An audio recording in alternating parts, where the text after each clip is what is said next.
All right. So as you're there, you have that image of Invicta on the ground, and then all of a sudden you see another person injured, having fallen on the ground. Tell us about that person. That person is Ikemba. Yeah. Uh, and he's kind of like he's just remembering his past. He remembers being in somewhat similar of a situation Mm. in his teenage years, and it just kind of like it brings him pause. He's just quiet Yeah. in his head. Yeah, definitely. And so he is paused and quiet, and in that way that like our brains can slow time down, we can think through, whole hours of memories in mere moments. In those few minutes before space combat is joined here on the Wistful Wish, Ikemba remembers more about his teenage self, injured, lying in that crevice. But you also get memories before that moment. So we see a young Ikemba running through the forest of Musalia of Vitoa. You're heading out of the city of Nuanual, heading out, and uh, we watch as Ikemba arrives at his intended destination. And we see in front of him, as he steps in between two trees, we see in front of him what at first could easily be mistaken for just a particularly naturally symmetrical sort of grove in this forest. But upon any sort of closer inspection, you begin to see movement, uh, and you see figures sort of identify themselves to you walking around out here, and they were easy to miss because many of them are green in color. Their skin and their hair is green, or some of them are sort of the bright colors of the forest flowers. You see one individual who has sort of a light green skin and body, but their hair is this sort of riotous afro, very similar to Silent 919's new look, except that it is purple. Well, I guess it's lavender, because the hair is in fact the little buds and the little petals of lavender covering this person's head. There are three small little individuals that are the sort of mottled brown color of bark, and these three sort of children run around. One of them with a sort of almost an acorn top looking head of hair that is just slicked down on him, as these three little children run around. And you can see that the buildings here are built, not built, they are grown, they are created in and amongst the trees here. Large arches in the roots of enormous trees serve as shelters. Branches serve as walkways, as high up walkways. Knots in trees serve as handholds for climbing amongst the levels. So this is where we see young teenage Ikemba. And Ikemba, why don't you tell us why you're here? The first time Akimba stumbled upon their little village, he just was in awe of the fact that they they look human, but also look like the forest. Mm-hmm. And the first time he saw it, he's just silenced with just awe and curiosity. He's a big fan of wanting to understand things, so he kind of like just he sat back, and he would come to this spot months at a time and just watch, Mm-hmm. just to Yeah. see what they do. Like, are they just like us? This is sweet. This is a group of people that he hasn't had the chance to meet or hang out with, but he regularly would come and hang out in the same spot, and in this same spot in um, early afternoons, Mm-hmm. like right after the sun, it's apex. It's kind of like gets into the afternoon a little bit, and he's just watching from the branches, expecting that he's not being seen. But it seemed like every day they would gather in that spot, and they were practicing the things that he would come to understand as the biopriest profession. Yes. Yes, So exactly. he would watch them just move their hands and create. Yeah.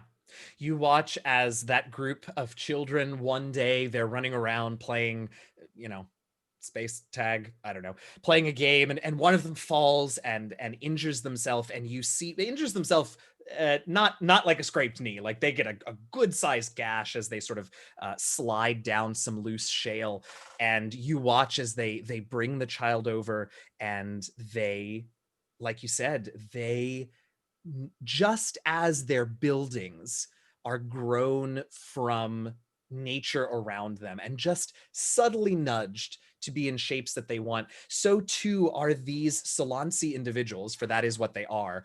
So too are some of these Solansi individuals able to coax the body's natural growth in certain ways, and they're able to heal that boy of his gash. You see all manner of things that are created and healed and mended and formed from these, what you eventually, as you said, come to learn are biopriest abilities as you're watching. What is Ikemba? Obviously, Ikemba wants to do more than just watch them, right? So, like, what is that journey at first? What, like, does he just like try and do mystic? What does that look like when Ikemba first decides to do more than watch? For him, it was more of a moment of confusion, but also a moment of extreme, like, I gotta do that.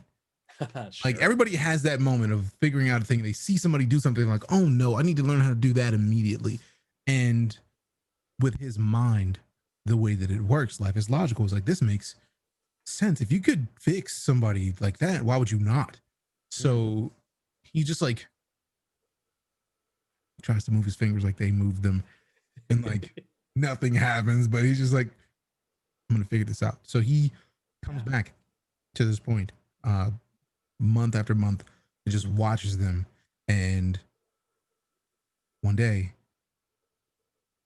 he just like has a little scratch that he got climbing the tree that he gets into, and he kind of just like you know, that moment of just like, and he like looks, and he's just like, and he just kind of does some of the hand movements, and then he sees a little bit of mending, and he's just like, ah! And then he didn't know how loud he was. So he was like, ah! And then like he looks up, and he just sees them look at him, and he's just like, yeah. Just the whole crew. They had just completed a mending, and they're like 8 or 9, not all biopriests, but 8 or 9 Solansi that just snap their heads up in your direction.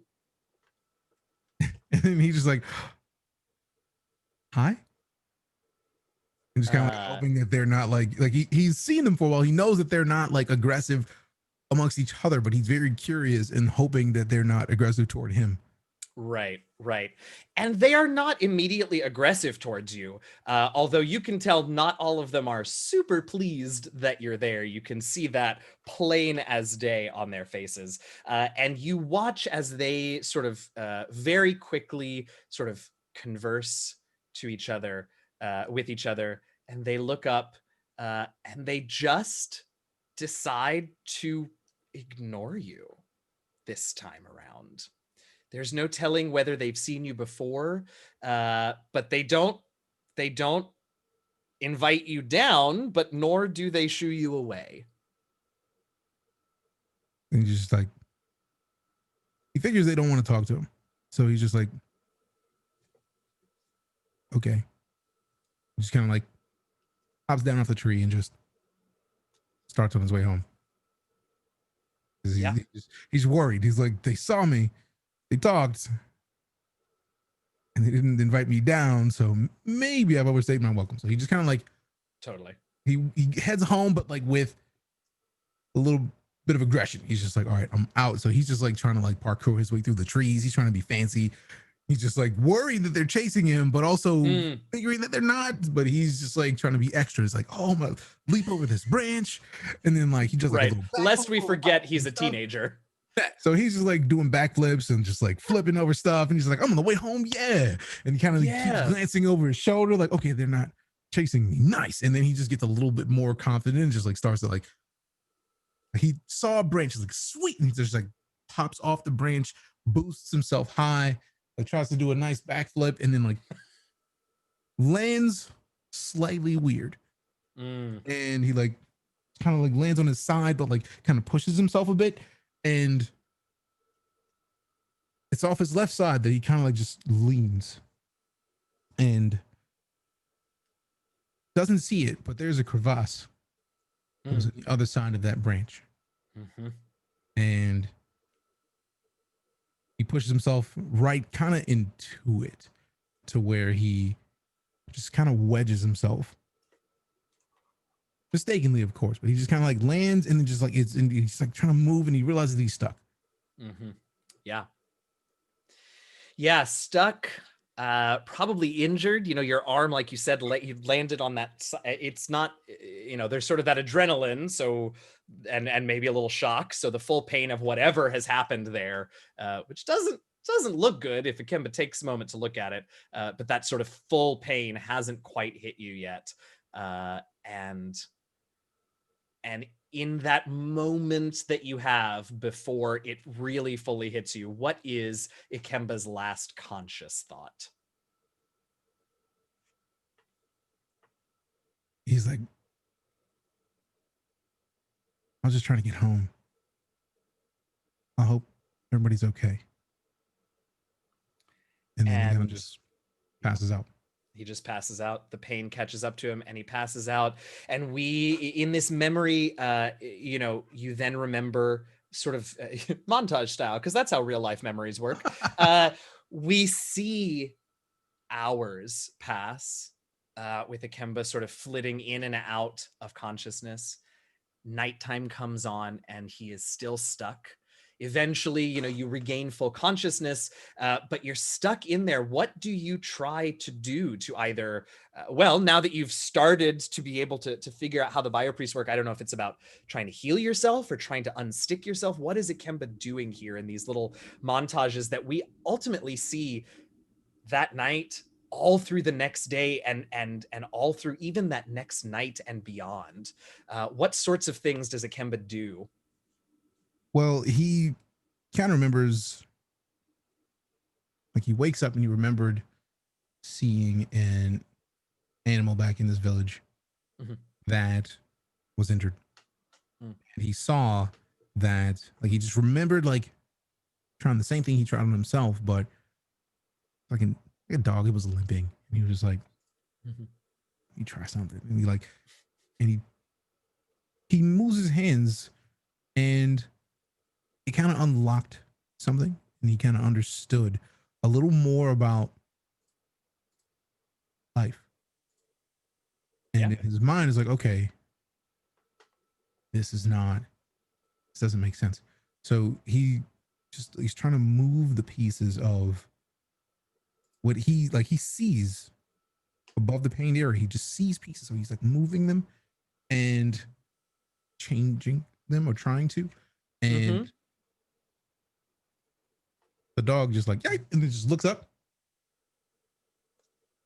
and then like trots a little bit. Just kind of looks at his legs and looks back up at Ikemba and he's worried. He kind of like just bolts, but with no limp. So I'm excited. And he remembers that while pinned, and he was okay. He in his mind, he's like, all right, I've done this before. And he kind of flashes that he's done this many times with animals around his home, but the first time he tried it on himself was in the tree watching Solanti. So he kind of looks at his arm and just trying to move a little bit, not trying to move the ground from around him.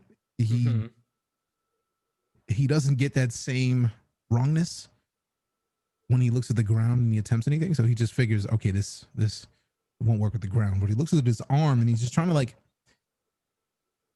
fix the things that look wrong in his mind. And he feels like the rock is blocking his arm's ability to close. Cause he looks and there's a gash in his arm. In his bicep. And he's trying to move his arm in the way that makes sense to fix it. And he moves one finger incorrectly, and just the gash widens. Yeah. Yeah. And it just immediately like, he's just like the most sharp pain immediate that he could feel. It went through it started in his arm and pulsed through his entire body, and then he just passes out again. Yeah. And so we head back into that montage. We see that the second night pass, the second day pass, night begins to come on. A third night here in this crevasse begins to come on, and you have not been able to free yourself, but you do hear movement in the trees after several days. At this point, you are weak. It has rained, so you've been able to get some hydration, but you're hungry, you're weak, you are tired, you're in pain, but you do hear some movement, you do hear some movement. I don't know, it depends on whether or not Ikemba thinks that's a good thing, but you hear some movement coming in your general direction in the trees. He doesn't care about the movement. He's hoping that it's some kind of help, and he's just, hello, please help me, please. And as you look up and you're calling, you see cresting over the top of the crevice that you're down in, you see that same riot of lavender petals poke, and then it is followed by a face, a green-skinned face that looks down and just sort of takes you in, shakes its head, and at that point, Ikemba, you lose consciousness again. And you wake up lying in a this sort of bed. It is very obviously supposed to be a bed, but the frame of it is really just sort of a tree root outcropping. The bedding that's on there are these sort of enormously long and very, very supple, like they sort of look like almost, well, we would think of them looking as almost like palm leaves. They're just these enormous broad leaves, but they're very, very soft and supple, that's being used as the bedding. And that Solansi woman with the lavender hair is sitting beside you and sees you coming to consciousness. And she says, "Good. You have awoken." He just kind of like rubs his head and just, I'm sorry. I hope I haven't upset anyone. Do not move too much. No one is too upset with you, but neither have we healed you. And you can look down and see that they've sort of immobilized your arm a bit, and they've cleaned it, but they haven't done anything to it yet. And she goes on to say, for one, it is better if you are conscious during the process. And for two, you are a stranger, and we would never share our gifts unless requested.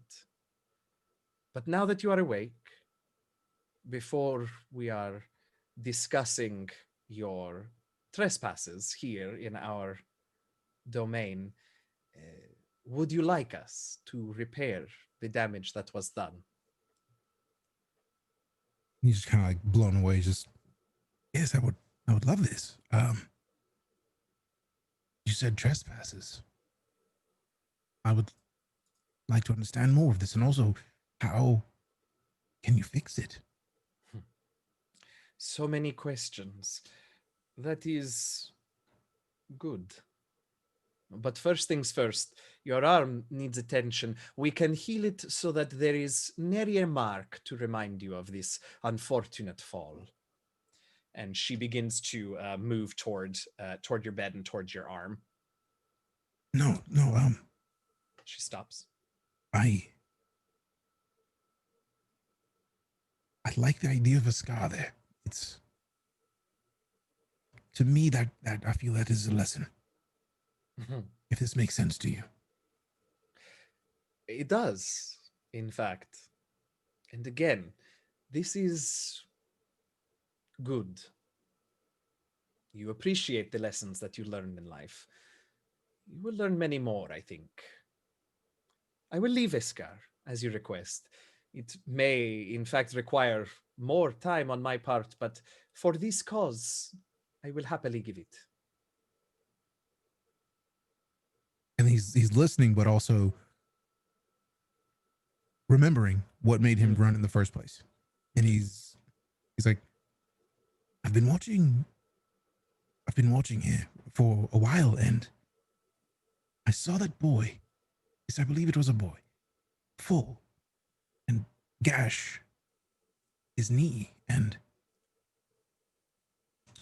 you fixed it. I I saw when you all saw me in the tree. I was excited because I'd tried that on myself, and it worked. I've been watching for months now. I'm sorry for trespassing, but Her it's eyes so got fascinating. her eyes got huge when you said you tried it on yourself, and she very quickly moves over to you and begins sort of very gently touching around your arm. They've clearly given you some sort of a pain something. It hurts, but not so much. So she sort of starts and she closes her eyes, and you see that she is beginning to do what you have watched them do so often.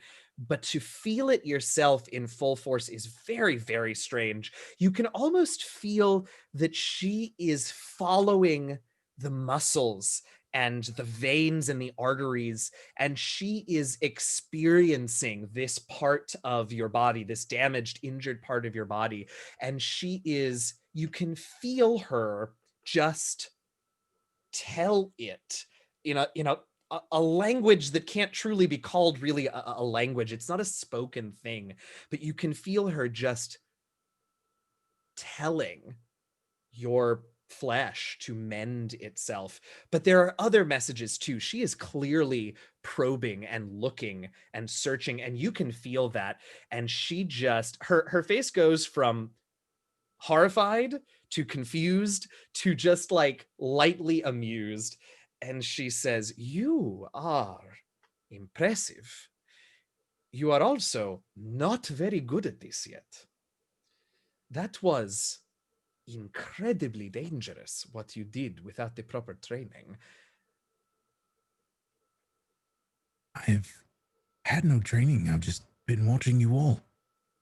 Like that, watching you mend his knee was amazing. And I've seen you do this for months, and I've healed pets in my home. There were animals, they were injured, and it makes no sense to me. It just feels as if I could feel the rawness of the injury, and I just try to tell it to move, and I feel like I've moved it into where it should be, and I've just been amazed and very confused, but it's amazing what you can do. I just wanted to try this for myself. You have so many words for what you experience, all of them different to the way that I perceive what it is we do. You will make quite an interesting student if you would consent to being such. But for now, lie still. This is a delicate process. And like he's as still as can be, but he's just still kind of like hovering around student. And like Yeah. the smile on his face is as big as can be. He's just Aww. overjoyed. He's just like, student. And he just kind of like lays his head back and just I love it. is just overjoyed. Like he can feel like he's listening to her, watching her continue to mend him, but loving it, and just Yeah. it's like Christmas morning to him. It's like, nope, it's we're good, and he's just like excited. So like he's trying to keep himself still and like not move too much, but he's also just like vibrating with excitement. Great. And with that feeling of sort of excitement that you remember, that reminds you that life is logical, that you learned in the intervening months and years between then and now, you learned so much about life, about the way that it works, both sort of like metaphorical life, but also literally about the way life works. And you remember that enthusiasm, you remember that excitement, you remember that feeling of being able to do something that you don't really fully understand, but it turning out all right. And all of that propels you back into your tactical station on board the Wistful Wish, where we shall go back to rejoin the rest of the crew for the last few moments here, as we get these last few moments. No rolls. I saw a panicked face from our lovely producer who was like, rolls, no rolls. Also, I talked through the wormhole. I didn't know that was possible. I got my sound sucked. It doesn't matter. So we are back on the Wistful Wish. Bertrand and the station master and the Grand Minister of Agriculture are all there. You all have burst in, run to your stations wherever those are. And we call up the view screen, and you can see coming at you all from the crest of the other side of the moon are these two spherical ships with the tentacles trailing behind them. There is a moment as they crest into view that the station master and the Grand Minister are both on the bridge with you all, and they just, jaws open, trunks limp, ears at attention, see these things, and the station master looks completely and utterly flabbergasted. The Grand Minister of Agriculture looks terrified, and she stares at them for a moment, raises a hand to her mouth, and just says, "No," and runs for the crew quarters area of the ship, runs into a currently empty crew cabin, shuts the door. You can hear the locks engaging. And that's where we're going to leave it for this week. Thank you all so much. I know we sort of have now ended 2 weeks in a row with these mysterious ships on the horizon, but we're not on the moon anymore. Now they're on the horizon and we're on the Wistful Wish. It's different. Leave me alone. Thanks so much for hanging out, everybody. I super appreciate all of you. I have had a blast. I'm glad we got to do some more flashbacks. Those of you who have been with us all 9 weeks now probably know that next week we'll get some more flashbacks for our remaining 2 space adventures. Find out a little bit more about Silent 919 and Eli's pasts. But for now, we leave you until next Sunday, our 10th session of 12. So just 3 sessions left this season for Into the Motherlands. Thank you all so much for hanging out. I super appreciate all of you. Let's go ahead and go around and have everyone let us know who they are, where we can find them on the interwebs, what else we can watch them doing and listen to them doing, so that you can support all of these fantastic role players in everything that we do. Same order as before, which means that we will start with you, Christina. Hi, my name is Christina Ariel. That's spelled Krystiana Arielle. And if you spell it wrong, it's not me. But you can find me on the internet, mostly on the Twitters and the Tumblrs and the Instagrams. We know we're all the user.